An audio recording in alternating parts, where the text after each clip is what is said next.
आप सबको जय मसीह की।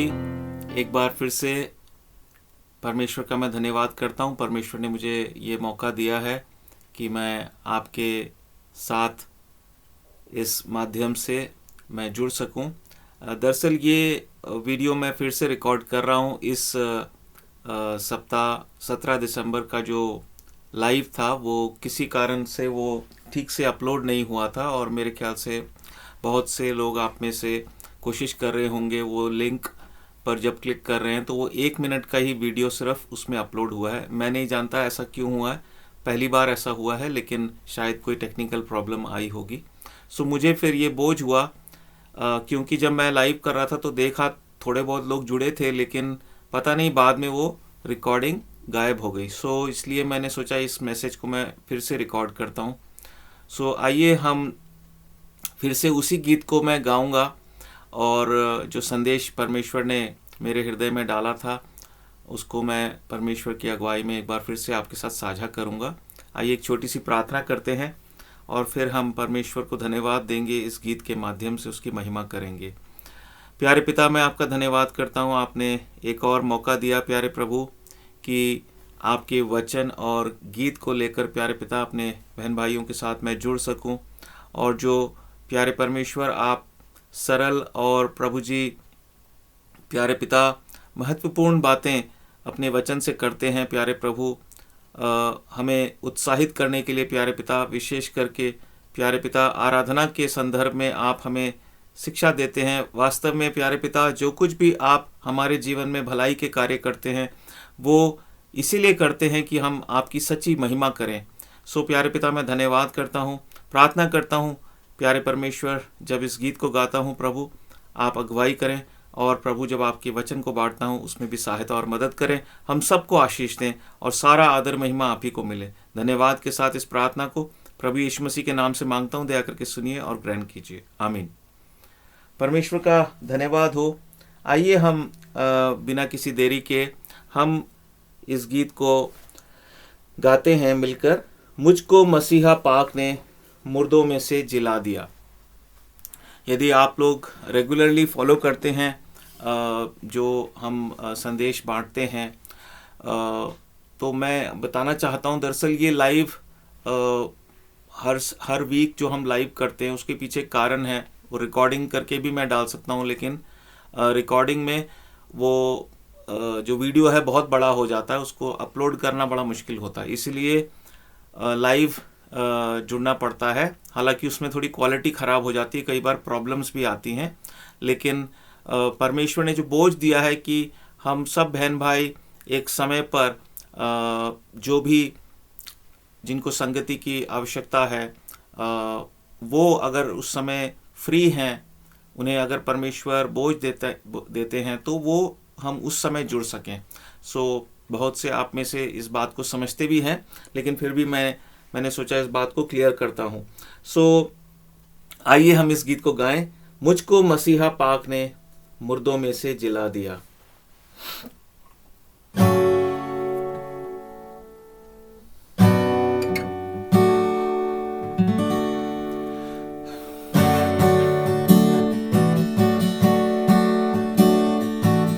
मुझको मसीहा पाक ने मुर्दों में से जिला दिया।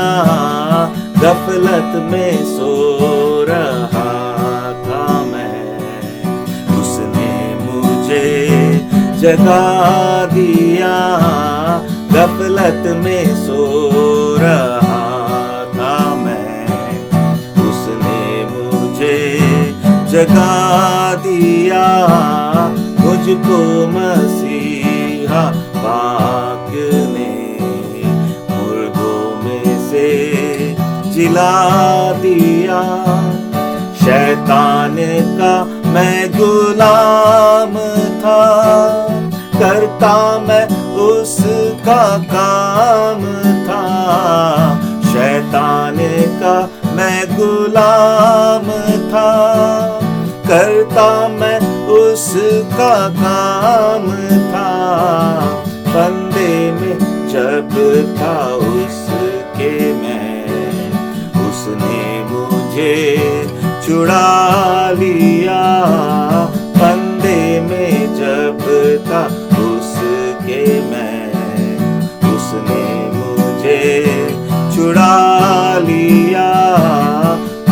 मुझको मसीहा पाक ने मुर्दों में से जिला दिया।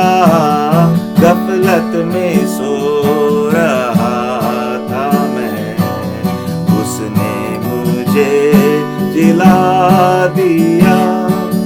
बोझ गुनाह का सिर पर था, दिल भी गुनाह से मैला था। बोझ गुनाह का सिर पर था, दिल भी गुनाहों से मैला था। मसीह ने अपने खून से मेरे इस दिल को धो दिया। मसीह ने अपने खून से मेरे इस दिल को धो दिया। मुझको मसीहा पाक ने मुर्दों में से जिला दिया। यीशु मसीह की खूबियाँ किस तरह मैं बयां करूं। यीशु मसीह की खूबियाँ किस तरह मैं बयां करूं। देना हमें जो लाजिम था, देना हमें जो लाजिम था, यीशु ने सब कुछ दे दिया। मुझको मसीहा पाक ने मुर्दों में से जिला दिया। गफलत में सो रहा था मैं, उसने मुझे जगा दिया।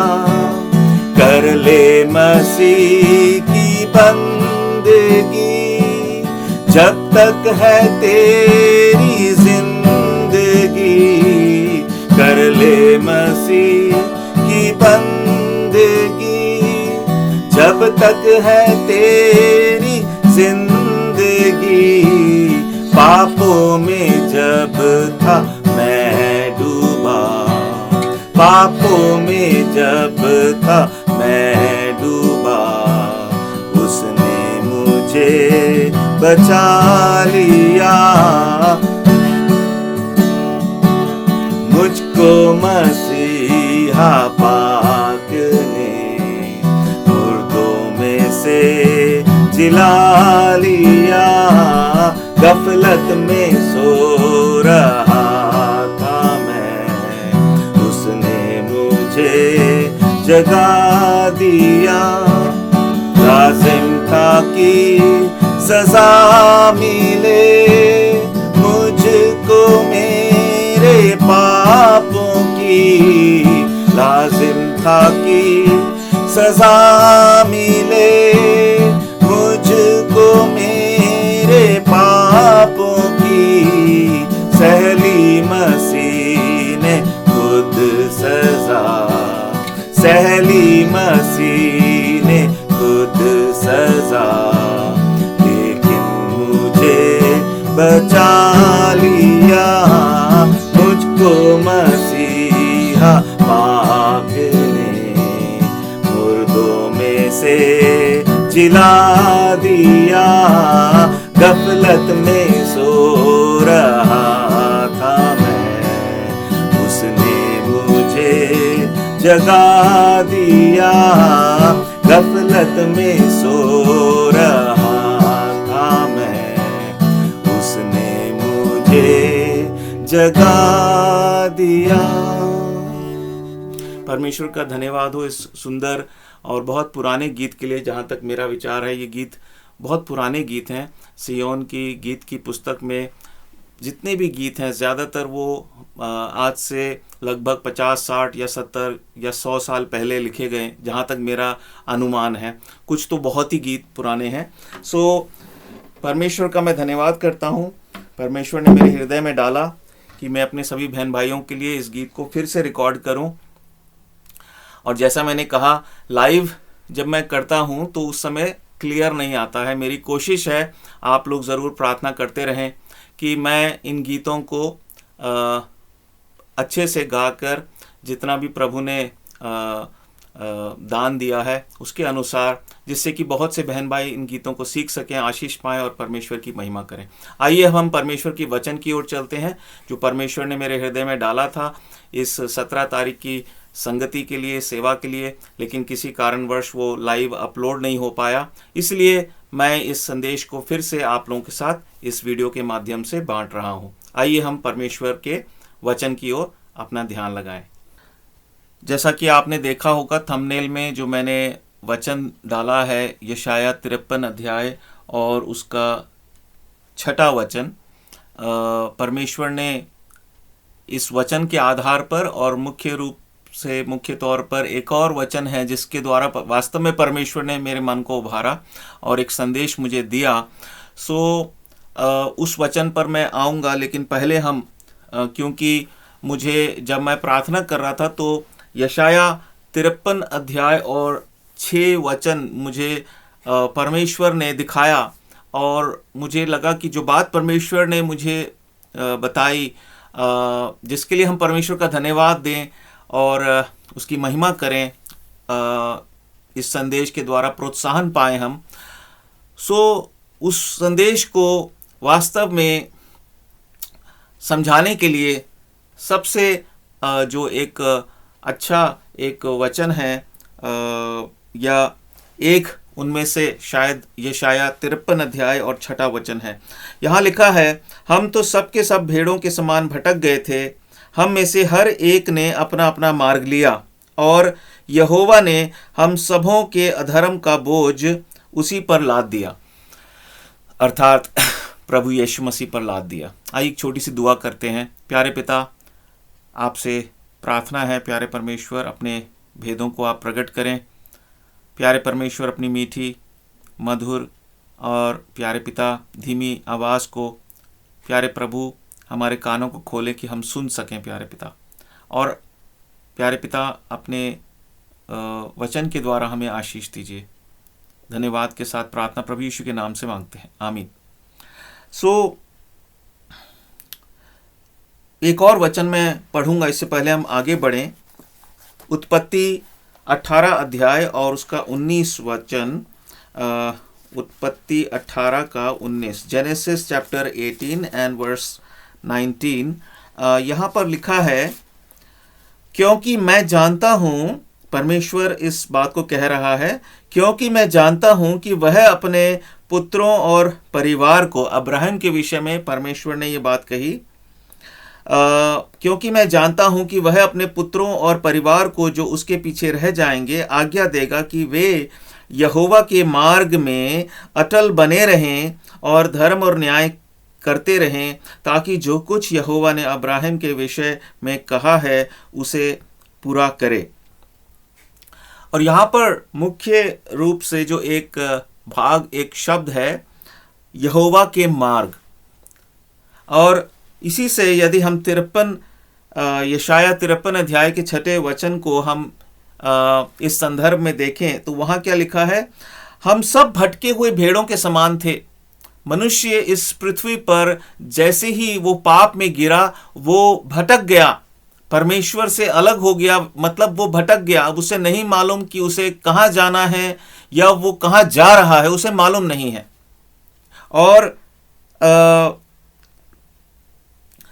अपने अपने उसने तरीके से सबने अपने अपने तरीके ढूंढे, अपना अपना मार्ग लिया। जब हम इस शब्द को पढ़ते हैं अपना अपना मार्ग, तो पवित्र आत्मा जी हमें एक और बात समझाते हैं, जितने भी धर्म हैं वो एक प्रकार से अपने अपने मार्ग हैं, लोगों ने जो बनाए हैं। और चाहे वो उसमें कितने भी आदर, कितने भी भक्ति के साथ वो चलें, लेकिन वो उन्हें परमेश्वर से नहीं मिला सकते और वो उनका उद्धार नहीं हो सकता उस मार्ग पर चलने से। और बहुत से मनुष्य तो बहुत ही और भिन्न भिन्न प्रकार के बहुत ही भयानक मार्गों में चल रहे हैं, अपने तरीके से चल रहे हैं। कुछों को गलतफहमी है कि वो सही रास्ते पे हैं, लेकिन वो भी भटके हुए हैं। इस तरह से ये मानव जाति की दशा को दर्शाता है कि सब ने अपना अपना मार्ग लिया। जैसे रोमियो 3:23 में लिखा है, सब ने पाप किया, सब पापी हैं और परमेश्वर की महिमा से रहित हैं। हम सब पाप में जन्मे, पाप में गिरे। पाप में तो आदम और हवा गिरे, लेकिन उसके बाद जो भी मनुष्य इस पृथ्वी पर जन्म लेते हैं, जैसा कि हम सब जानते हैं, जिन्होंने प्रभु यीशु मसीह पर विश्वास करके उद्धार पाया है, अब परमेश्वर ने हमारी आत्मिक आंखें खोल दी और इस बड़े भेद को, इस बड़े रहस्य को हम जान सके।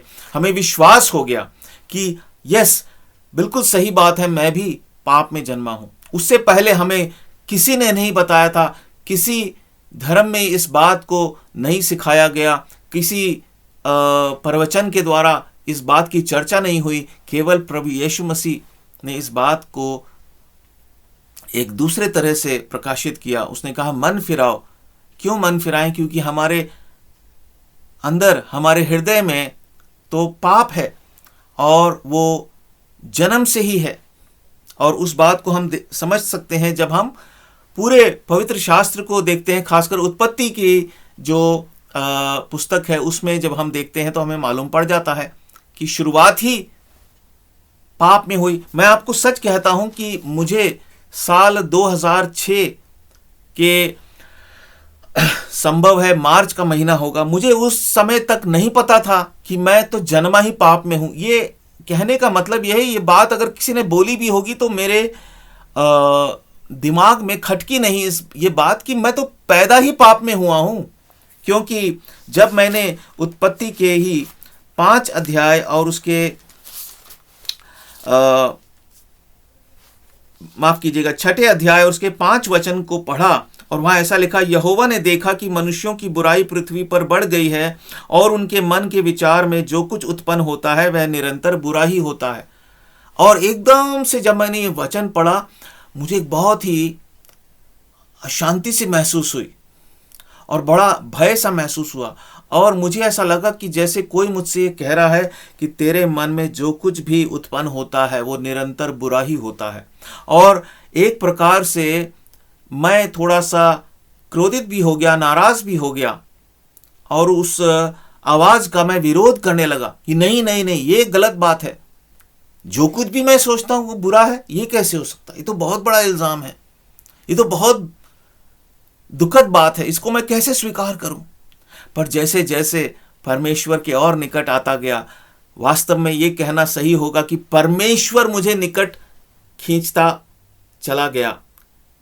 आपको और मुझे परमेश्वर ने अपनी ओर खींचा है, क्योंकि हम पढ़ते हैं यूहन्ना के 15 और 16 में कि हमने उसको नहीं चुना है, उसने हमें चुना है। ये उसका बड़ा उपकार है हम पर। यूहन्ना 15:16 में लिखा है, तुमने मुझे नहीं चुना परंतु मैंने तुम्हें चुना है। कितनी ये बड़ी बात है। परमेश्वर ने हमें कितना महान उद्धार दिया है। हम उसकी खोज में नहीं थे। अगर कोई कहे भी कि मैं परमेश्वर की खोज में था, बहुत से लोग ऐसा कहते हैं कि मैं परमेश्वर को जानना चाहता हूं, पर वो नहीं जानता कि उसके अंदर एक अहंकार है। वो सोचता है कि परमेश्वर से मिलकर वो बड़े बड़े सवाल करेगा, परमेश्वर को वो देखना चाहता है, वो उसके बाद वो बहुत ही बड़ी उपलब्धि के रूप में इस बात को लोगों को बताएगा, मैंने परमेश्वर का दर्शन किया। कितने लोग इस तरह से कहते हैं, मुझे परमेश्वर का दर्शन हुआ, मुझे फलाने देवते का दर्शन हुआ है। अरे बाइबल कहती है परमेश्वर ने हमें दर्शन दिया। ये उसका बड़कपन था, और परमेश्वर ही है जो हमें सही रास्ते पर ले आया। हम भटक गए थे, हम सच्चाई को नहीं जानते थे, हम एक अलग दुनिया में पहुंच गए थे। और हम जब परमेश्वर के वचन को पढ़ते हैं क्रम अनुसार शुरुआत से, तो हमें उत्पत्ति की पुस्तक को जब हम पढ़ते हैं और खासकर उसके पहले 3 अध्यायों को जब पढ़ते हैं और खासकर तीसरे अध्याय को जब पढ़ते हैं तो हमें समझ में आ जाता है कि क्या घटा मनुष्य के जीवन में, हमारी सच्चाई क्या है, हमारी उत्पत्ति कैसे हुई और ये पाप कैसे प्रवेश कर गया और असली समस्या क्या है। क्योंकि हमारा एक विरोधी है, जो परमेश्वर का विरोधी है, वो हमारा विरोधी है।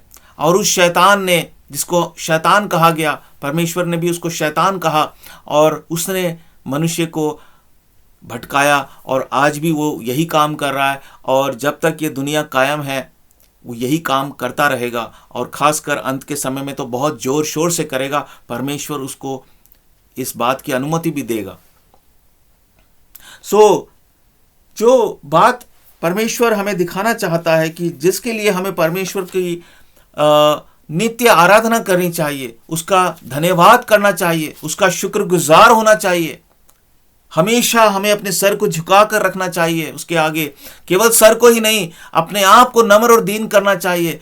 और इतना ही नहीं, उसके उस प्रेम के लिए हमें उछल कूद कर, हमें पूरे ताकत के साथ हमारी आत्मा, प्राण और देह के द्वारा उसकी महिमा करनी चाहिए। जो कुछ उसको भाता है वो करना चाहिए, क्योंकि उसने हमारे लिए बहुत बड़ा कार्य किया है। उसने हमें यहोवा के मार्ग पर चलाया है, अपने मार्ग पर चलाया है। और इसीलिए अब्राहम के विषय में जब वो ये बात कहता है, बहुत बड़ी बात है। वो कहता है, मैं जानता हूँ कि अब्राहम जो है वो मेरा सच्चा भक्त है, वो मेरी महिमा करता है। और इतना ही नहीं है, वो खुद तो मेरे मार्ग पर चल ही रहा है, उसने मेरी बात मानी और जो रास्ता मैंने उसको दिखाया वो उस पर चल पड़ा, बिना सवाल जवाब किए, बिना संदेह किए, और उसने मेरी महिमा की। और अब मैं ये भी जानता हूं कि वो अपने बाद अपने परिवार के लोगों को भी उसी मार्ग पर चलने की शिक्षा देगा। सबसे पहले हम देखते हैं कि परमेश्वर ने, हम तो सब भेड़ के समान भटक गए थे, परमेश्वर हमें भटके हुए को लाया निकट। एक गीत है, उसमें ये शब्द गाए जाते हैं, भटके हुए को लाया निकट। और परमेश्वर हम जैसे भटके हुओं को अपने पास ले आया। लेकिन जब हम यशाया 53 अध्याय और उसके 6 वचन के द्वारा इस बात को हम समझने की कोशिश करते हैं, या उसकी रोशनी में जब हम इस बात को देखते हैं, वहाँ ऐसा लिखा है, हम तो सबके सब भेड़ों के समान भटक गए थे, हम में से हर एक ने अपना अपना मार्ग लिया। ये हमारा पाप था। हमने वो मार्ग छोड़ दिया जो परमेश्वर ने हमें दिखाया, हमारे लिए तैयार किया था, और हम अपने अपने मार्ग पर चल निकले। और यहोवा ने हम सबों के अधर्म का बोझ उसी पर लाद दिया। एक प्रकार से परमेश्वर मनुष्य बनकर इस पृथ्वी पर आया और अपने ऊपर ही वो बोझ उठा लिया। प्रभु यीशु मसीह ने क्रूस पर हमारे उस बोझ को अपने ऊपर उठा लिया, हमारा दंड सह लिया। प्रकाशित वाक्य 13 अध्याय और उसके 8 वचन में इस तरह से इस बड़े भेद को प्रकट किया गया है कि प्रभु यीशु मसीह की सेवकाई तो वो अनंत काल की सेवकाई है, वो आदि से अंत तक वो कायम है। सृष्टि भी उसी के द्वारा हुई और पिता, पुत्र और पवित्र आत्मा जी की जो सेवकाई है वो अनंत काल की सेवकाई है। और वो तीनों सृष्टि के समय एक साथ थे। वो तीनों प्रभु यीशु मसीह की सेवकाई जो इस पृथ्वी पर थी उस समय एक साथ थे, वो आज भी एक साथ हैं, वो अनंत काल के लिए एक साथ हैं, पिता, पुत्र और पवित्र आत्मा। इसीलिए पिता, पुत्र और पवित्र आत्मा के नाम से हमें बपतिस्मा लेने के लिए प्रभु यीशु मसीह ने आज्ञा दी, जिससे कि परमेश्वर की महिमा हो। उसने पिता के रूप में, पुत्र के रूप में और पवित्र आत्मा जी के रूप में हमारी सेवा टहल की है। और वो सेवा टहल का जो एक महत्वपूर्ण पहलू है वो क्या है? उसने हम जैसे भटके हुओं को सही रास्ते पर चला दिया, अपने मार्ग पर चला दिया। और प्रकाशित वाक्य 13 और 8 में लिखा है, पृथ्वी के सब रहने वाले जिनके नाम उस मेमने के जीवन की पुस्तक में लिखे नहीं गए, जो जगत की उत्पत्ति के समय से घात हुआ है। जगत की उत्पत्ति के समय से प्रभु यीशु मसीह ने हमारे पापों के बोझ को तो जगत की उत्पत्ति से पहले ही ले लिया था। क्या आदम, क्या हवा, क्या कैन, क्या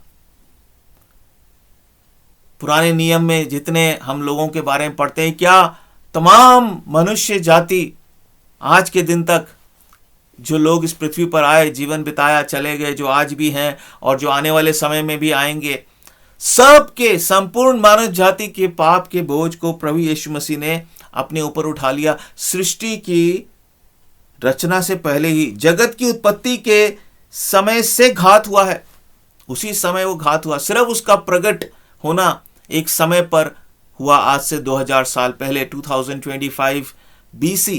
हम AD में हैं, आफ्टर डेथ, या जैसा मेरे ख्याल से ग्रीक में उसको बोलते हैं एनो डोमिनो। और हमें इतना मालूम है कि 2025 जो है उसका अर्थ क्या है, कि वो प्रभु यीशु मसीह के जन्म से संबंधित है। अभी बहुत से लोग इस पूरे संसार में क्रिसमस के त्योहार को बनाते हैं, जो कि एक परंपरा है वास्तव में, और प्रभु यीशु मसीह के जन्म को याद करते हैं। पर बहुत से लोगों को, इतने ज्ञानी लोगों को मैं कई बार मिलता हूं, उनको या तो मालूम नहीं है, या वो ऐसा दिखाते हैं कि उन्हें मालूम, जानबूझकर उसको अनदेखा करते हैं। पर मैं उनसे पूछता हूं कि अगर यीशु मसीह काल्पनिक है, अगर आप प्रभु यीशु मसीह की बातों को हल्के में लेते, तो ये 2025 कहां से आया? ये किस आधार पर है ये तिथि? ये साल 2025 क्यों है? 20,025 क्यों नहीं है? अगर आप बहुत ज्ञानी हैं तो उसका अर्थ बताएं। लेकिन बाइबल में लिखा है, जो अपने आप को बहुत ज्ञानी समझते हैं उनको परमेश्वर मूर्ख साबित करेगा एक दिन। बहुत बड़े मूर्ख होंगे वो, हैं, आज की तारीख में भी हैं, प्रभु के सामने वो मूर्ख हैं। लेकिन हम यदि मूर्ख से मूर्ख भी हैं, अज्ञानी से अज्ञानी भी हैं, लेकिन प्रभु यीशु मसीह पर विश्वास किया है कि यस, वो जगत का सृष्टि करता है, वो जगत का उद्धार करता है, वो एकमात्र सच्चा परमेश्वर है, उसे छोड़ा और कोई नहीं है। हम सबसे बड़े बुद्धिमान हैं परमेश्वर की दृष्टि में, क्योंकि हमने परमेश्वर का भय माना, हमने उसकी अनदेखी बातों पर विश्वास किया। ऐसे ही नहीं, हमारा विश्वास सच्चाई पर आधारित है। उसने हमें प्रमाण दिए, ऐसे प्रमाण जो आंखों से नहीं देखे जा सकते, जो हाथों से छूकर नहीं देखे जा सकते, जो चमत्कारों के द्वारा नहीं दिखाए जाते, बल्कि आत्मा में प्रकट किए जाते हैं। पतरस को प्रभु यीशु मसीह ने कहा, यह बात तुझ पर लहू और मांस के द्वारा प्रकट नहीं हुई, परंतु पिता ने तुझ पर यह बात प्रकट की है कि मैं परमेश्वर का पुत्र हूं, मैं ही तेरा सृष्टिकर्ता परमेश्वर हूं, मैं ही तुझे रास्ते पर ले आऊंगा। तू भटक गया, पर चिंता मत कर पतरस, मैं तुझे और तेरे सब बहन भाइयों को जो परमेश्वर को ढूंढ रहे हैं, जो परमेश्वर की ओर ताक रहे हैं, परमेश्वर तू कहां है? हम तो भटकावा महसूस कर रहे हैं, तू कहां है? परमेश्वर ने, ये शायद 53 अध्याय कहता है, वो हम सब के लिए वो उसने हमारे बोझ को, पाप के बोझ को अपने ऊपर उठा लिया, उस पर लाद दिया परमेश्वर ने अपने पुत्र पर, और वो जगत की उत्पत्ति से पहले ही घात हुआ था। सो हम क्या देखते हैं कि यहाँ प्रभु यीशु मसीह की एक महत्वपूर्ण सेवा है कि वो हमें रास्ते पर लाने वाला था। और हम देखते हैं यहाँ पर एक महत्वपूर्ण दर्शन जो परमेश्वर हमें दिखाता है कि जैसे ही मनुष्य पाप में गिरा, तो क्या हो गया? जब तक वो पाप में नहीं गिरा था, उसके सामने एक ही रास्ता था, और वो था परमेश्वर का रास्ता। वास्तव में रास्ते तो दो थे, पर परमेश्वर ने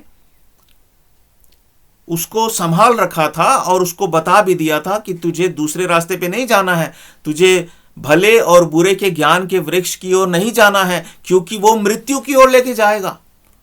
मैं तुझे जो तेरा परमेश्वर हूं, मैं तुझे भले और बुरे के ज्ञान से मैं तुझे धीरे धीरे मैं तुझे उभारूंगा, पर तुझे अपनी समझ का सहारा नहीं लेना है और उस ज्ञान के वृक्ष में से, भले और बुरे के ज्ञान के वृक्ष में से नहीं खाना है। वो एक परीक्षा है बेटा, वो मेरे बच्चों तुम्हारे लिए एक परीक्षा है। शैतान एक प्रभु ने, परमेश्वर ने ये नहीं कहा, ये परमेश्वर ने इसलिए उनको नहीं बताया कि परमेश्वर हमारे विश्वास को परखता है। देखिए उत्पत्ति के 22 अध्याय में स्पष्ट ये बात लिखी है।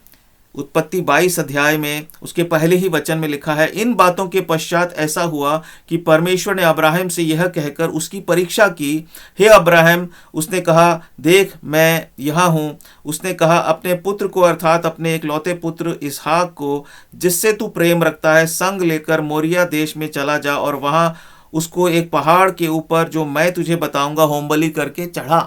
परमेश्वर परखता है हमारे विश्वास को। बहुत से और वचनों के द्वारा हम इसको देख सकते हैं। परमेश्वर ने इजराइलियों की परीक्षा की, परमेश्वर आज आपके और मेरे मन को भी परखता है। क्या हमारा विश्वास सच्चा है? अगर हमारा विश्वास सच्चा है, हमारी आराधना भी सच्ची होगी। बहुत ही सरल सी बात है और इसीलिए हमें समझने की जरूरत है कि परमेश्वर ने हमारे लिए क्या किया है। अब्राहम का विश्वास सच्चा इसलिए था क्योंकि उसने इस बात को महसूस किया कि जिस परमेश्वर ने इस दुनिया को बनाया है वो कोई हाथ की बनाई हुई चीज में वास नहीं कर सकता। वो पाप से कभी भी वो पाप को स्वीकार नहीं कर सकता है। अब्राहम ने, और ना केवल अब्राहम ने, बहुत से लोगों के उदाहरण हम देखते हैं। हाबिल ने इस बात को समझा। और प्रिय भाई और बहनों, ये बात को कैसे समझ गए? क्योंकि प्रभु यीशु मसीह की सेवकाई जो है वो जगत की उत्पत्ति से पहले ही से है। सिर्फ वो प्रकट एक विशेष समय पर हुआ, लेकिन परमेश्वर ने अपने आत्मा के द्वारा, जैसे मैंने कहा, पिता, पुत्र और पवित्र आत्मा जी, ये तीनों एक, जैसा हम सब जानते हैं, वो एक ही हैं और उनकी सेवकाई सनातन काल की है। आदि से लेकर अंत तक सनातन काल, युगान युग चलने वाली सेवकाई है। और उन्होंने, जबकि मनुष्य पाप में गिर गया और आदम और हवा को जो बिल्कुल सही रास्ते पर चल रहे थे, अब क्या हुआ कि वो भेड़ के समान भटक गए। परमेश्वर ने उनको अदन की वाटिका से निकाल दिया। अब उन्हें अपना मार्ग ढूंढना था। उन्होंने अलग अलग उपाय किए। परमेश्वर फिर भी मनुष्य से प्यार करता है और परमेश्वर मन को जांचता है। वो तो मन को जांचने वाला परमेश्वर है, इसीलिए वो हर एक व्यक्ति के मन को देखता है और वो सब पर अपने आप को प्रकट करता है। उसने अपने आप को किसी से नहीं छुपाया। अगर हम उत्पत्ति 4 अध्याय में ही देखेंगे, उसने हाबिल से भी बात की, हाबिल की भेंट को ग्रहण किया। वो कैन से भी प्यार करता था। कैन को उसने समझाया कि तू क्रोधित क्यों हो रहा है। उत्पत्ति 4 अध्याय में हम देखते हैं उसके 5 वचन से, परंतु कैन और उसकी भेंट को उसने ग्रहण ना किया। तब कैन अति क्रोधित हुआ और उसके मुंह पर उदासी छा गई।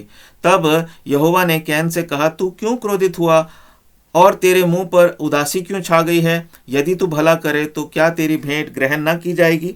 और यदि तू भला ना करे तो पाप द्वार पर छिपा रहता है और उसकी लालसा तेरी ओर होगी और तुझे उस पर प्रभुता करनी है। उसको समझाया कि तू भलाई के रास्ते पे चल, तू बुरा करेगा तो तेरी भेंट को मैं कैसे ग्रहण कर सकता हूं।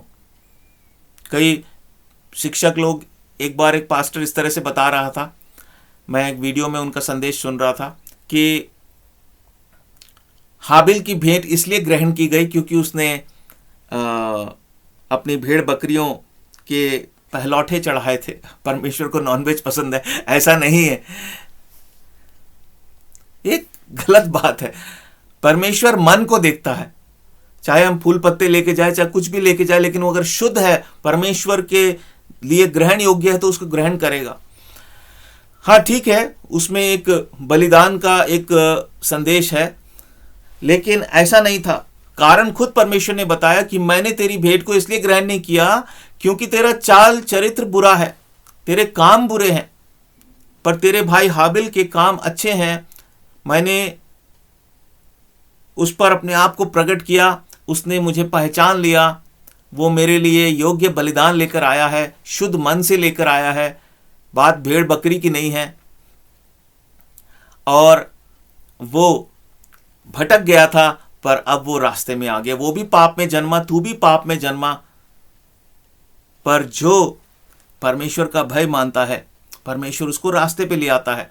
और इसी तरह से प्रभु यीशु मसीह वो सेवकाई हमारे युग में जिसमें हम जी रहे हैं, जो प्रभु यीशु मसीह के का युग हम कह सकते हैं, वो अब हमें वो रास्ता प्रभु यीशु मसीह ने दिखाया, हम और प्रभु यीशु मसीह ही हमें उस रास्ते पे ले आया, परमेश्वर के रास्ते पर, जीवन के मार्ग पर।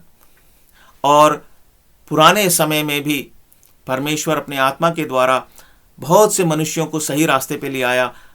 वो हाबिल को सही रास्ते पे ले आया, वो उसने कैन को भी समझाने की कोशिश की, लेकिन कैन नहीं माना। और हम देखते हैं उसने नूह को आगाह किया कि नूह, तू ये दुनिया के लोगों की तरह मत चल, मैं जानता हूं कि तूने मेरा रास्ता लिया है, अब मैं तुझे जीवन के मार्ग पर चलाता हूं, तू अपने लिए एक जहाज बना और इस पर आगे बढ़ जा, तू और तेरा परिवार बच जाएगा। उसने हम देखते हैं लूत को जीवन का रास्ता दिखाया, सदोम और गमोरा को वो अमोरा को वो नाश करने वाला था, पर अपने दूतों को भेजकर लूत को बताया तू यहाँ इस जो है छोटे से नगर में तू जाके शरण ले, और वहाँ पे तू जाकर सुअर नगर में जाके तू भाग जा, शरण ले ले। पर उसकी पत्नी ने नहीं माना, उसको भी बताया गया था, उसके दामादों ने नहीं माना, उनको भी बताया गया था, पर लूत और उसकी बेटियां जो हैं वो हम देखते हैं वो बच गईं। और इस तरह से हम देखते हैं बहुत से और उदाहरण हैं। अब्राहम को परमेश्वर का मार्ग उसने पहचान लिया और वो उसी के मार्ग पर चला, उसने अपने परिवार के लोगों को भी बताया कि परमेश्वर के मार्ग पर चलो। जब मनुष्य पाप में गिर गया तो अब क्या समस्या है, उसको चुनना है। इन सब लोगों ने चुनाव किया, हाबिल ने चुनाव किया, नूह ने चुनाव किया, लूत ने चुनाव किया, अब्राहम ने चुनाव किया, तमाम लोगों ने प्राचीन काल से आज के दिन तक और खास करके प्रभु यीशु मसीह के आने तक और प्रभु यीशु मसीह के आने के बाद से लेकर आज तक वो चुनाव कर रहे हैं। परमेश्वर उनको मौका दे रहा है, परमेश्वर ने आपको और मुझे मौका दिया, परमेश्वर ने हमारी सहायता भी की। केवल इतना ही नहीं कि हमने चुनाव किया, परमेश्वर ने ही सहायता की चुनाव करने में, क्योंकि उसको कुछ ऐसा दिखा हमारे हृदय में, उसको दया आई। यह हमारे लिए आनंदित होने का कारण है और परमेश्वर को धन्यवाद देने का कारण है। और प्रभु यीशु मसीह ने साफ इस बात को प्रकट किया। अब मनुष्य के लिए क्या है, ये आज के समय में नहीं, ये सृष्टि के आरंभ से, जब से आदम और हवा पाप में गिर गए, ये परिस्थिति बनी हुई है। क्या परिस्थिति है, देखिए मत्ती और उसका 7 अध्याय, Matthew chapter 7 and verse 13 and 14। मत्ती 7 अध्याय और उसका 13 और 14 वचन। सकेत फाटक से प्रवेश करो, क्योंकि चौड़ा है वह फाटक और सरल है वह मार्ग जो विनाश को पहुंचाता है। एक सरल मार्ग है जो विनाश को पहुंचाता है, और बहुत से हैं जो उससे प्रवेश करते हैं और उस मार्ग पर चलते हैं, उस सकेत फाटक से, उस चौड़े फाटक से, माफ कीजिएगा, जो उस सरल रास्ते पर हमें ले जाता है। जहां बहुत से लोग चल रहे हैं वो अंत में विनाश की ओर जाएगा। लेकिन दूसरी ओर क्या लिखा है, सकेत है वह फाटक और कठिन है वो मार्ग जो जीवन को पहुंचाता है, और थोड़े हैं जो उसे पाते हैं। पहली बात, 2 फाटक हैं, एक सकेत है, मतलब बहुत ही ज़्यादा चौड़ा नहीं है, एक बहुत चौड़ा है। और जो सकेत फाटक है वहाँ से जो रास्ता है वो कठिन रास्ता है, जो चौड़ा फाटक है वहाँ से जो रास्ता है वो चौड़ा रास्ता है। ये जो कठिन रास्ता है ये जीवन की ओर लेके जाएगा, अनंत काल का जीवन, बहुतायत का जीवन, स्वर्गीय जीवन। और पापों से मुक्ति वाला जीवन, श्रापों से मुक्ति वाला जीवन, शैतान से सुरक्षा पाने वाला मार्ग है ये। और ये दूसरा मार्ग है, पहला यूहन्ना 5 अध्याय में लिखा है, मेरे ख्याल से उसके 20 वचन में, सारा संसार शैतान के वश में पड़ा हुआ है, पर शैतान जो है वो प्रभु यीशु मसीह से जो परमेश्वर से उत्पन्न हुए हैं उनको वो छू नहीं सकता है। आपको और मुझे, यदि हमारा सच्चा उद्धार हुआ है, शैतान हमें छू नहीं सकता है। पहला यूहन्ना और 18 वचन, हम जानते हैं कि जो कोई परमेश्वर से उत्पन्न हुआ है वह पाप नहीं करता, पर जो परमेश्वर से उत्पन्न हुआ उसे वह बचाए रखता है और वह दुष्ट उसे छूने नहीं पाता। वो हमें छू नहीं सकता है, तंग जरूर कर सकता है, परेशान जरूर कर सकता है, पर हमें सता सकता है, लेकिन हमें छू नहीं सकता, हमें हरा नहीं सकता, हमें वो परमेश्वर से अलग नहीं कर सकता है। आगे लिखा, हम जानते हैं कि हम परमेश्वर से हैं और सारा संसार उस दुष्ट के वश में पड़ा है। जो चौड़े मार्ग पे चल रहे हैं, प्रिय भाई और बहनों, प्रभु यीशु मसीह ने, हम भटके हुए थे भेड़ों के समान, अपना अपना मार्ग ले रखा था। प्रभु यीशु मसीह ने कीमत चुकाई, हमारा दंड अपने ऊपर ले लिया। जगत की उत्पत्ति से पहले ही वो हमारे लिए बलिदान हो गया, हर एक मनुष्य के लिए बलिदान हो गया। एक उसने समाधान निकाला हमारी उस समस्या का, वो पाप की समस्या, और अब हमारे लिए एक मार्ग तैयार किया और उसने हमें पुकारा। उसने कहा मेरे पास आओ, और मैं जानता हूं परमेश्वर ने मुझे पुकारा, कहा मेरे शरण में आ जा। और क्या हुआ, अब वो हम जो भटके हुए थे हमें निकट ले आया, हमारा मेल मिलाप पिता से कराया। हमें उस सकेत फाटक से, हम नहीं घुस सकते थे उस सकेत फाटक से। अगर एक सामान्य रूप से भी आप सोचें, हम मनुष्यों की आदत होती है, हम कंफर्ट, आरामदायक चीज़ों को पसंद करते हैं। हम अगर हमारे सामने 2 दरवाजे होंगे, कल्पना कीजिए आप एक सड़क पर चल रहे हैं और अचानक से वहाँ 2 गेट जैसे आ जाते हैं, और एक पतला गेट है, एक बहुत चौड़ा गेट है, तो आपके मन में सबसे पहले क्या विचार आएगा, चलो चौड़े से निकलते हैं। हम नहीं निकल सकते थे, हमारे को पसंद नहीं है, पर परमेश्वर ने कहा यही तो बेटे, यहीं पे तो धोखा है। एक तरह से आदम और हवा ने उस वृक्ष की ओर देखा, भले और बुरे के ज्ञान के वृक्ष को, और उन्होंने कहा हाँ ये तो चौड़ा मार्ग है,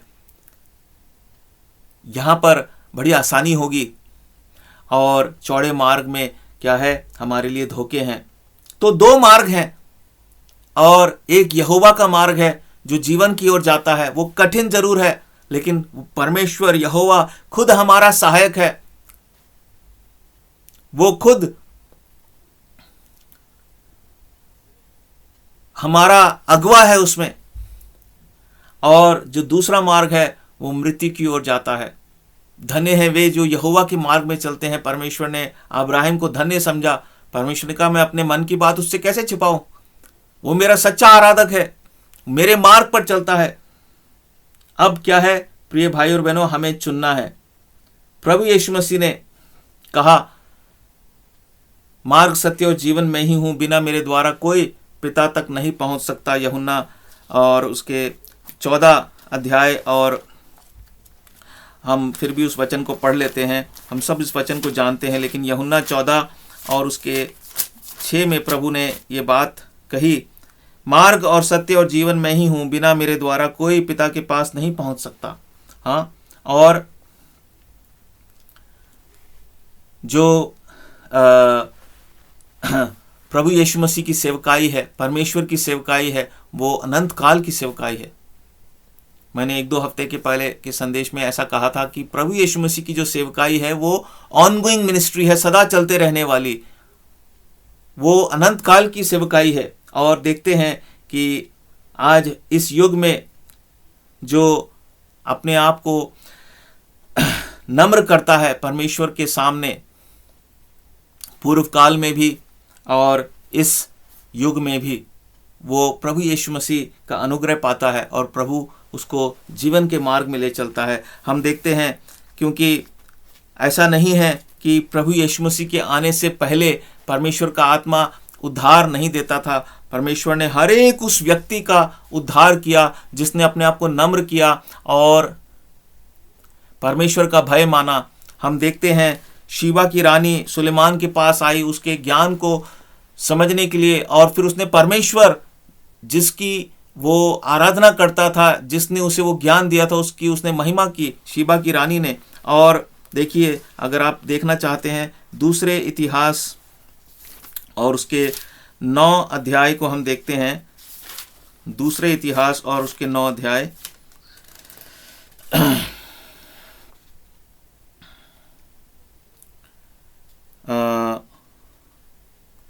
और 8 वचन। शीबा की माफ करना, शीबा की रानी शीबा की रानी कहती है, धन्य है तेरा परमेश्वर यहोवा। सुलेमान से उसने कहा, जो तुझसे ऐसा प्रसन्न हुआ कि तुझे अपनी राजगद्दी पर इसलिए विराजमान किया कि तू अपने परमेश्वर यहोवा की ओर से राज्य करे। तेरा परमेश्वर जो इज़राइल से प्रेम करके उन्हें सदा के लिए स्थिर करना चाहता था, इसी कारण उसने तुझे न्याय और धर्म करने को उनका राजा बना दिया। और हमें ज़्यादा जानकारी नहीं है शीबा की रानी के बारे में, लेकिन प्रभु यीशु मसीह ने मत्ती के 12 अध्याय में हम पढ़ सकते हैं, मत्ती के 12 अध्याय में और उसके 42 वचन में उसको दक्षिण की रानी के रूप में संबोधित किया गया और लिखा है, दक्षिण की रानी न्याय के दिन इस युग के लोगों के साथ उठकर उन्हें दोषी ठहराएगी, क्योंकि वह सुलेमान का ज्ञान सुनने के लिए पृथ्वी के छोर से आई, और देखो यहाँ वह है जो सुलेमान से भी बड़ा है। प्रभु यीशु मसीह ने यह बात किनको कही? शास्त्रियों और फरीसियों ने, जो उससे स्वर्गीय चिन्ह की मांग करते थे। मत्ती 12 अध्याय के हम 38 से 42 वचन को देख सकते हैं। शीबा की रानी का उद्धार हुआ। हम अय्यूब के बारे में पढ़ते हैं। अय्यूब कहता है, अय्यूब के 23 अध्याय और उसके 10 से 12 वचन को हम देखते हैं, परंतु वह जानता है कि मैं कैसी चाल चला हूं, और जब वह मुझे ता लेगा, मतलब मुझे परख लेगा या मुझे परिपक्व कर देगा, तब मैं सोने के समान निकलूंगा। मेरे पैर उसके मार्गों में स्थिर रहे और मैं उसी का मार्ग बिना मुड़े थामे रहा। जो परमेश्वर के मार्ग पर चलते हैं वो उसकी महिमा करते हैं। परमेश्वर का धन्यवाद हमें करना है कि वो हमें अपने मार्ग पर ले आया। परमेश्वर की महिमा हम कैसे करेंगे? उसके मार्ग पर अय्यूब की तरह वो कहता है, मार्ग में स्थिर मैं चल रहा हूं, मैंने उसके मार्ग को थाम रखा है। अब्राहम की तरह परमेश्वर ने कहा, मैं जानता हूं जैसे ये खुद मेरे मार्ग पर चल रहा है, ये अपने बाद अपने परिवार के लोगों को भी उस मार्ग पर चलने की आज्ञा देगा। तो हम परमेश्वर की महिमा कैसे कर सकते हैं? सबसे पहले हम उसका धन्यवाद करना कि वो हमें उस गलत मार्ग से, हमने अपना अपना मार्ग लिया हुआ था, हम भटके हुए थे, परमेश्वर हमें सही मार्ग पर ले आया, अपने मार्ग पर, यहोवा के मार्ग। कितने हम सौभाग्यशाली है कि हम परमेश्वर के मार्ग पर चलते हैं। और हम उसकी महिमा कैसे कर सकते हैं? उस मार्ग से हमें भटकना नहीं है, उसे थामे रहना है, अय्यूब की तरह। होशे नबी की पुस्तक में हम पढ़ते हैं, देखिए दानियल के बाद होशे नबी की पुस्तक और उसका आखिरी अध्याय, 14 अध्याय और बिल्कुल आखिरी वचन, वहाँ लिखा है, जो बुद्धिमान हो वही इन बातों को समझेगा, जो प्रवीण हो वही इन्हें बूझ सकेगा, क्योंकि यहोवा के मार्ग सीधे हैं और धर्मी उनमें चलते रहेंगे, परंतु अपराधी उनमें ठोकर खाकर गिरेंगे। अपराधी कौन है? जो परमेश्वर के सामने नम्र नहीं होता, उसका भय नहीं मानता। परमेश्वर तो सब पर अपने आप को प्रकट करता है। उसने आदम और हवा पर अपने आप को प्रकट किया, उनकी संतानों पर अपने आप को प्रकट किया, हर एक युग के लोगों पर अपने आप को प्रकट किया, भले बुरे दुष्ट सब पर अपने आप को प्रकट किया। पर जो अपने आप को नम्र करते हैं उसके सामने, उसकी बात पर विश्वास करते हैं, उन पर वो अपने आप को और भी खुलकर प्रकट करता है। भजन और उसके 25 में भजन साम 25 भजन 25 के 14 में ऐसा लिखा है कि देखिए, भजन संहिता और उसका 25 भजन और 14 वचन, यहोवा के भेद को वही जानते हैं जो उससे डरते हैं, और वह अपनी वाचा उन पर प्रकट करेगा। जो उससे डरते हैं, जो अपने चाल चलन को सुधारते हैं परमेश्वर की दृष्टि में, परमेश्वर उनका सहायक है। जो सीधी चाल चलते, टेढ़ी मेढ़ी चाल नहीं चलते, परमेश्वर उनको सही रास्ते पर ले आता है। और प्रभु यीशु मसीह के द्वारा उसने उस रास्ते को बिल्कुल प्रकट कर दिया सबके लिए। प्रभु यीशु मसीह ने स्पष्ट शब्दों में कहा, मार्ग, सत्य और जीवन मैं ही हूं, बिना मेरे द्वारा कोई पिता तक नहीं पहुंच सकता, कोई जीवन लोक में नहीं जा सकता, उस अनंत काल के जीवन लोक में। प्रभु यीशु मसीह की ये ऑनगोइंग मिनिस्ट्री है, जो आदि से उत्पत्ति के जगत की उत्पत्ति के पहले से ही वो ये सेवा उसने शुरू कर दी। हमारे लिए वो घात हुआ। और फिलिपियों 1:6 में लिखा है, वो क्या करेगा? ये उसकी सेवा चलती रहेगी प्रिय भाई और बहनों, आज भी चल रही है। इसलिए हमें उसकी आराधना करनी है, क्योंकि वो हमें उस मार्ग पर चलाता जा रहा है। ये उसकी बड़ी दया है, ये हमारी कोई उपलब्धि नहीं है, ये उसका अनुग्रह है कि हम उसके मार्ग पर चल रहे हैं। फिलिपियों 1:6 में लिखा है, मुझे इस बात का भरोसा है कि जिसने तुम में अच्छा काम आरंभ किया है, वही उसे यीशु मसीह के दिन तक पूरा करेगा। पिता परमेश्वर, पवित्र आत्मा, प्रभु यीशु मसीह मिलकर हमारे लिए ये एक लगातार ये सेवकाई कर रहे हैं कि हमें उस मार्ग पर चला रहे हैं जो जीवन की ओर जाता है। दाऊद राजा कहता है, वो मुझे जीवन का मार्ग दिखाएगा। भजन 16 और उसके 11 वचन को यदि हम देखें, वो कितना सुंदर और शांति देने वाला शब्द है। दाऊद राजा ने आत्मा में इस बात को महसूस किया और वो कहता है, तू मुझे जीवन का रास्ता दिखाएगा। परमेश्वर हमें जीवन का रास्ता दिखाता है। उसकी सेवकाई निरंतर हमारे जीवन में चल रही है। अगर वो हमें ना दिखाता, हम तो भटके हुए थे। सबसे पहले उसने हमारे लिए उपाय किया, उसने हमारे बदले में अपनी आहुति दी, अपना बलिदान किया, हमारा दंड अपने ऊपर ले लिया, खुद घात हुआ हमें जीवन देने के लिए, हमें बचाने के लिए। और भजन 23 में वो कहता है कि वह मेरे जी में जी ले आता है, उसका 3 वचन।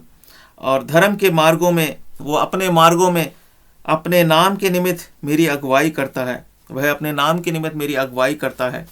वो परमेश्वर हमारे लिए कितना भला है।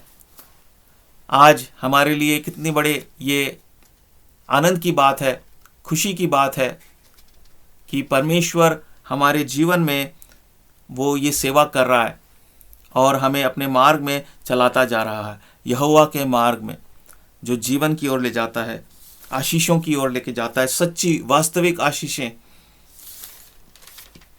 देखिए यशाया और उसके, बस हम 1-2 वचन देखकर हम समाप्त करेंगे। यशाया 48 अध्याय और उसके 17 पद में लिखा है, वहाँ इस तरह से लिखा है, यहोवा जो तेरा छुड़ाने वाला और इज़राइल का पवित्र है, वह यूं कहता है, मैं ही तेरा परमेश्वर यहोवा हूँ, जो तुझे तेरे लाभ के लिए शिक्षा देता हूँ, और जिस मार्ग से तुझे जाना है उसी मार्ग पर तुझे ले चलता हूँ। परमेश्वर हमें शिक्षा देता है, हमें ताड़ना देता है, और वो हमारा छुड़ाने वाला है। वो हमारे लाभ के लिए हमें शिक्षा देता है और उस मार्ग से हमें ले चलता है जो जीवन की ओर ले जाएगा। वो मुझे जीवन का रास्ता दिखाएगा, दाऊद कहता है।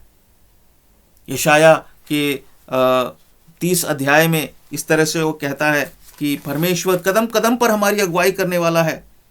उसके यशाया 30 के 21 में, जब कभी तुम दाहिनी या बाईं ओर मुड़ने लगो, तब तुम्हारे पीछे से यह वचन तुम्हारे कानों में पड़ेगा, मार्ग यही है, इसी पर चलो। ये किन लोगों के लिए होगा? जो परमेश्वर की सच्ची महिमा करते हैं, वो पवित्र आत्मा जी की अगुवाई में, अधीनता में चलते हैं। वो यहोवा के मार्ग पर चलते हैं अब्राहिम की तरह। वो प्रसन्न होते हैं दाऊद की तरह इस बात से कि परमेश्वर मुझे जीवन का रास्ता दिखाता है। वो परमेश्वर के वचन को स्मरण रखते हैं। यहोवा का रास्ता, परमेश्वर का मार्ग और हमारा मार्ग अलग है। यशाया ही की पुस्तक में वो लिखा है, यशाया 55 में और उसके 10 और 11 में, जिस प्रकार से वर्षा और हिम आकाश से गिरते हैं और वहां यों ही लौट नहीं जाते, वरन भूमि पर पड़कर उपज उपजाते हैं, जिससे बोने वाले को बीज और खाने वाले को रोटी मिलती है, उसी प्रकार से मेरा वचन भी होगा जो अच्छा माफ़ करिएगा, ये वाला वचन नहीं है, 8 और 9 में, क्योंकि यहोवा यह कहता है मेरे विचार और तुम्हारे विचार एक समान नहीं हैं, ना तुम्हारी गति और मेरी गति एक सी है, क्योंकि मेरी और तुम्हारी गति में और मेरे और तुम्हारे सोच विचारों में आकाश और पृथ्वी का अंतर है। अंग्रेजी की बाइबल में लिखा है माई वेज एंड योर वेज। परमेश्वर का मार्ग और हमारा मार्ग अलग है। हम जो सोचते हैं हम ऐसे चलेंगे, वो हमारे लिए नाश का कारण बनता है, पर अगर हम परमेश्वर से पूछकर उसकी अधीनता में रहेंगे, वो हमें अपने तरीके से चलाएगा। उसकी गति और हमारी गति में फर्क है, जितना आकाश और पृथ्वी में है, उसकी सोच और हमारे सोच विचारों में फर्क है। और इसीलिए हमारी प्रार्थना क्या होनी चाहिए? अंत करने से पहले हम एक वचन को देखते हैं, भजन 86 और उसके 11 के अनुसार हमें परमेश्वर की महिमा करना है और उससे प्रार्थना करनी है, हे यहोवा अपना मार्ग मुझे दिखा, तब मैं तेरे सत्य मार्ग पर चलूँगा। मुझको एक चित्त कर, मेरा मन भटके ना, मैं दो मनों में ना रहूं, मैं उलझनों में ना रहूं। मुझे एक चित्त कर कि मैं तेरे नाम का भय मानूं और तेरे मार्ग पर चलूं। और इसके लिए हमें परमेश्वर का हमेशा धन्यवाद करना है। आज शाम के लिए इस संदेश के द्वारा प्रभु यही कहना चाहता है कि हम यदि सच में परमेश्वर की आराधना करना चाहते हैं तो हमें इस बात को निश्चित करना होगा, इस बात को देखना होगा कि हम उसके मार्ग पर चल रहे हैं कि नहीं। इतना ही नहीं, हम अपने आसपास जो लोग हैं, खासकर हमारे अपने परिवार के लोगों को, हमारे से जो संपर्क रखते हैं, क्या हम उन्हें परमेश्वर के मार्ग के बारे में बता रहे हैं? क्या हम उन्हें प्रोत्साहन दे रहे हैं परमेश्वर के मार्ग पर चलने का? अगर हम खुद नहीं चल रहे तो स्वाभाविक है कि हम दूसरों को भी नहीं बता सकते। अगर बताएंगे भी तो वो चलेंगे नहीं, क्योंकि वो हमारे जीवन को पलट कर देखेंगे। पर परमेश्वर की महिमा इससे होती है। जैसे अब्राहिम ने परमेश्वर की महिमा की, परमेश्वर ने उसको परखा भी, पर वो परमेश्वर के मार्ग पर चलता रहा, उसने अपना मार्ग नहीं लिया। परमेश्वर इन वचनों के द्वारा हमें आशीष दे। आइए एक छोटी सी धन्यवाद की भेंट परमेश्वर को हम अर्पण करते हैं। प्यारे पिता, मैं आपका धन्यवाद करता हूँ इस सुंदर संदेश के लिए। आपने मेरी सहायता की, जो बातें आपने मुझ पर प्रकाशित की, सरल तरीके से प्रभु अपने बहन भाइयों के साथ प्यारे प्रभु मैं बांट सका इस वीडियो के माध्यम से। और प्रभु जी, मैं धन्यवाद करता हूँ कि आपने मुझे प्रभु, मैं भटका हुआ था, मुझे प्यारे प्रभु जीवन के मार्ग में चला दिया है। और प्रभु आप मुझे जीवन का रास्ता नित्य दिखाते चले जाएंगे। प्रभु जी अपने नाम के निमित्त अपने धर्म के मार्गों में मेरी अगुवाई करेंगे। मेरे प्यारे परमेश्वर, इस सेवकाई को प्रभु जी, जब तक आपका वो दिन, वो महान दिन प्रभु ना आए, आप इस कार्य को मेरे जीवन में, मेरे बहन भाइयों के जीवन में करते रहेंगे। प्यारे पिता, जो कोई आपसे प्रेम करता है उसके जीवन में इस कार्य को आप करते रहेंगे। सारा आदर महिमा मैं आपको देता हूँ। इस संदेश के लिए भी धन्यवाद के साथ प्यारे पिता, इस भेंट को आपके चरणों में प्रभु यीशु मसीह के नाम से लाता हूँ। सुनिए और ग्रहण कीजिए। आमीन। आप सबको परमेश्वर बहुत आशीष दे। जय मसीह की।